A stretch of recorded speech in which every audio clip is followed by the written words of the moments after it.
Hello everyone, I'm Kim Marwood, and for the past 2 years the Research in Community Heritage project at Sheffield has developed collaborations between academics and communities researching their heritage, particularly with groups that have not traditionally been involved in heritage research. Both Vicky and I have worked on the project in different capacities. I've been the project officer for the duration of the project, and Vicky has sat on the steering group since the start and for the last 3 months has been working with us as an early career researcher on the project.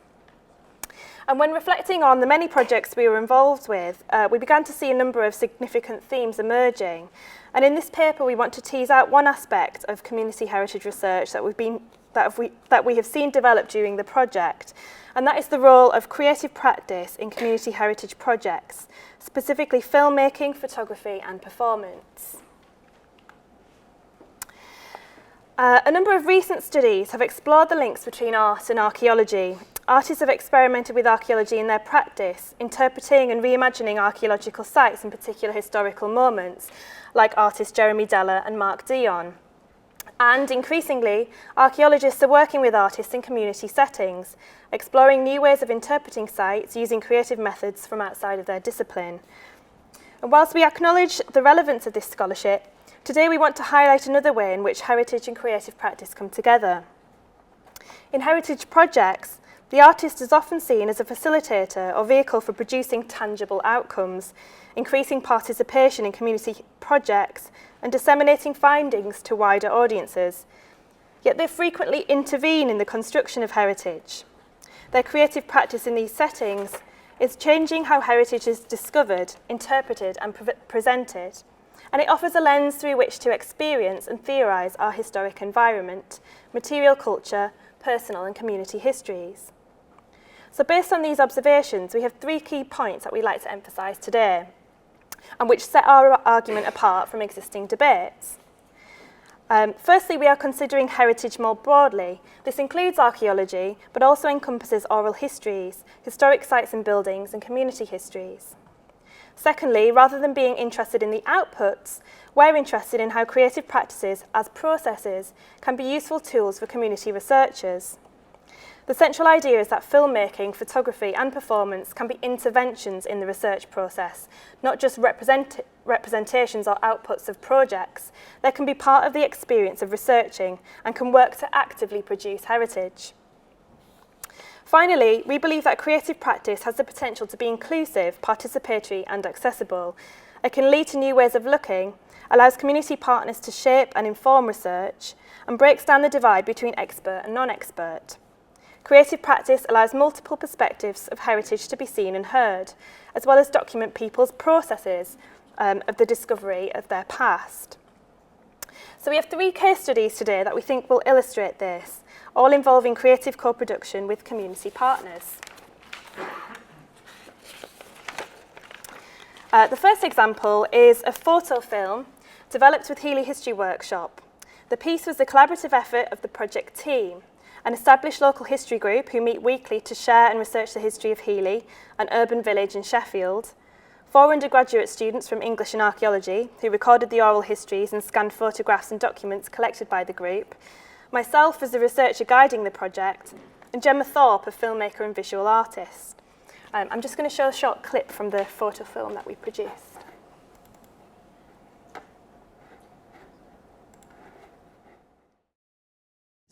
I thought I'd bring a few pieces of memorabilia from the last probably 70 or 80 years. The collection that I've got there were probably started about 10, 15 years ago. Sheffield itself has always been involved in the cutlery trade from the early 1800s onwards. I did have an uncle that lived on Ely Green, just lower down, who had a fish and tattle shop, and he was classed as a little master, and he ground table knives and things like that. There's a bit of nostalgia attached to it, but also it's amazing that interest and all those companies have now gone, and if we haven't collected any of that information, we probably would have nothing on record, would we?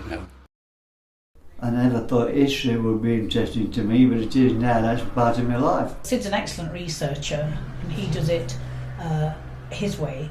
I do it the cheap way. Yeah. But don't cost me any money. That's right. I'm good at local history. I know Healy, back of me hand. You do come for the company. I'm sure most of them come to the group not just because they lived locally or had ancestors that lived locally. I mean, that's the reason why they say they'll come. But it's the social fellowship here. When I plan what I'm doing, if we're getting another book ready, then I still allow some time for everybody just to talk so that you get the social fellowship. Yeah. It does make a difference, you know.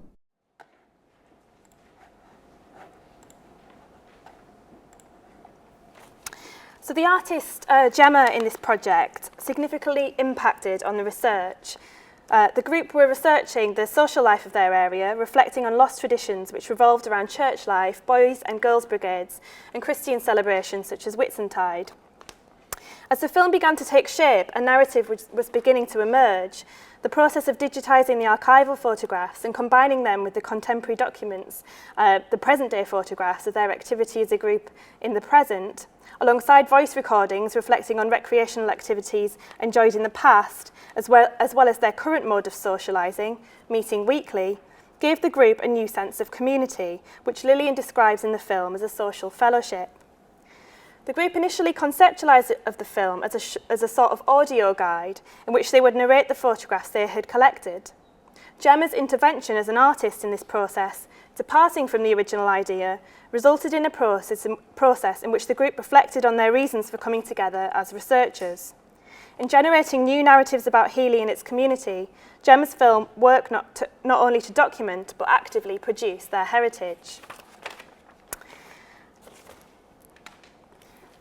In this second example, creative methods were used as a way in which to engage young people with historical research. The young people were from Roundabout, a housing charity for young homeless people who set out to research the history of their hostel, a Georgian building built in the 1790s. And I'll just show you a clip from that film, which has got a very different pace.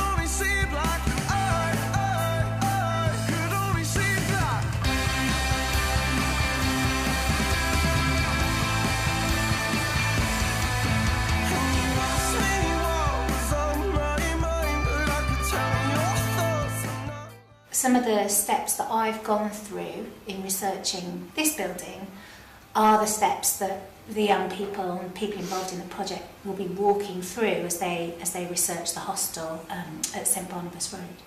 Well, I'm Pfizer and just wanted to get involved. I love things like this, you know, history, and it sounds fun, so let's do it.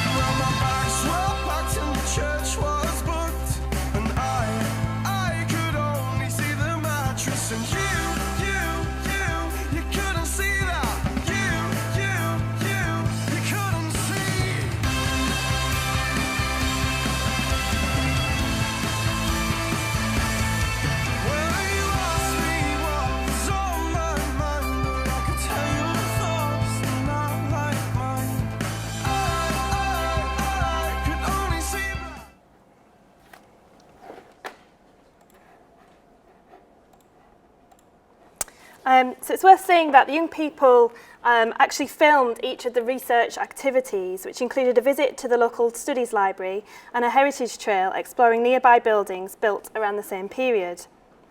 In this project, creative methods such as filming and recording worked alongside more traditional methods, looking at census data, town plans and trade directories. The hostel has a transient clientele. Young people between the ages of 16 and 25 stay for around a month on average, And in collaboration with youth workers, we devised discrete activities which were research-based, but were sympathetic to the clients' educational backgrounds, behavioural issues and literacy levels. Presenting the history of the building to the young people wouldn't be successful.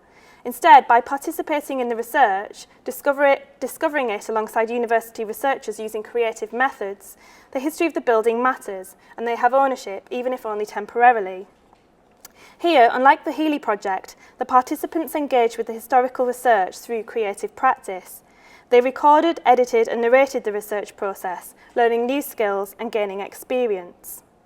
Filmmaking implicated young people in the building's history, helping to connect and root them to their temporary home and its history. Now we'll move on to our third case study, which Vicky will introduce. This third example is slightly different. It wasn't actually part of the Research and Community Heritage project as such. It was kind of a parallel project. An archaeological project that we're working on is a site called Manor Lodge in Sheffield. Doing a lot of historical and archaeological research up there. And it's very well known in the local area for its Tudor history, but what actually came through from our work was this 19th century mining community who were living there. That's what we started looking into as researchers, and then we were offered the opportunity to devise a play based on this community. For an event called the Festival of the Mind, which the University of Sheffield was running. So this was to put on 2 plays which were free. They were daytime at weekends in a Spiegel tent, which is a kind of early 20th century ballroom tent, essentially, in the centre of the city.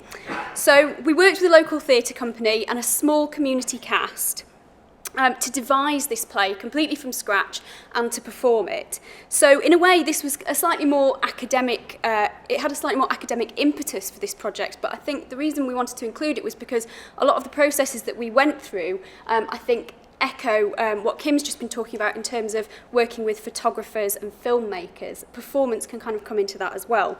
So it was really interesting to hear about the Bonnie Moor Hen, actually, because that sounds like a very, very similar project. And some of the issues that we were addressing in All Sorts of Wickedness, which was the name of the play, we've got this mining community, and it's actually the story that came out was their brushes with the law, unionisation, and so some of the things that we had to think about there when we were going through devising that play were thinking about what's fact and what's fiction and what makes a good story from research. It also allowed us to tell multiple narratives about the site. There were all sorts of different views of the site, especially with this strong local narrative about the Tudor history. And so we were able to challenge that a bit and put across different perspectives by putting these different perspectives into different characters, different scenes, different locations. And the process of devising the play actually forced us to ask new questions about our evidence as well. That was really a really useful process. So it forced us to look at how certain events were connected to each other, for instance. So it actually appeared that there was a relationship we hadn't seen before with these strikes and the unionisation and people actually being thrown off this ruin in the early 20th century when it was restored.